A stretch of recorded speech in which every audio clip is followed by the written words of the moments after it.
Hey guys, what's up? It's Rygar the Destroyer, and today we're going to be taking a look at Supreme Leader Snoke from the Star Wars 6-inch Black Series.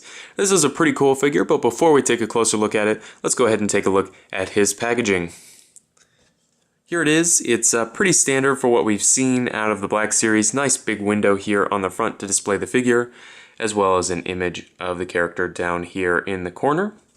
Then on the back, that same image is repeated, as well as a brief description of the character. If you'd like to read that, you can go ahead and just pause the video. So anyway, like I said, pretty standard figure or packaging, so let's go ahead and get back to the figure itself here. Now, Snoke stands at 7 inches tall, which I'm guessing is in scale. I didn't realize that he was that much taller than everyone else until I actually took him out of the package.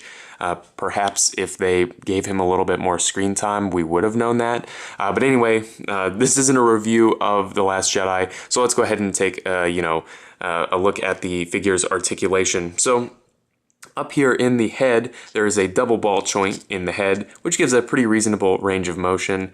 And it's not the typical Black Series articulation, I think just because of how much they've sculpted the neck here. As you can see, they've done a really nice job with his neck as well as his face to give him the kind of that weird emaciated look. Now he does have ball hinges in the shoulder that do swivel 360. Of course, it's a little weird just because he's wearing, cloth robes. And he also has double jointed elbows.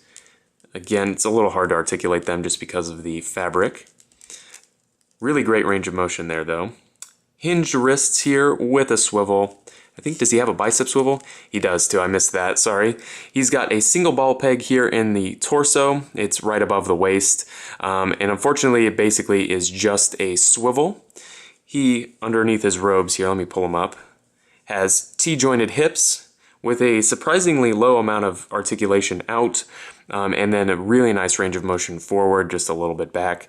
Thigh swivel there, double jointed knees, and then ankles with an ankle rocker. Now, one thing I don't like about this figure is they have the skin tone oversprayed onto his pants, which looks weird. I mean, obviously, you're probably never going to see that, but it is kind of odd looking, so I don't really like that.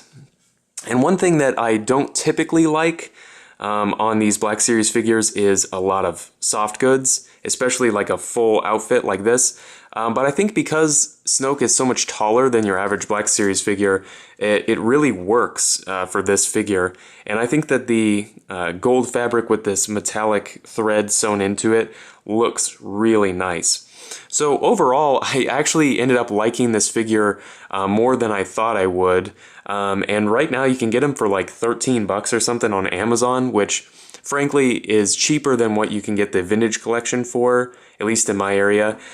So I say, why not? Go ahead and add this guy to your collection because for the most part, he does look, really good and he does represent the character from the movie. So anyway, if you've got any comments or questions, please leave them down in the comment section below, and I guess I'll see you later.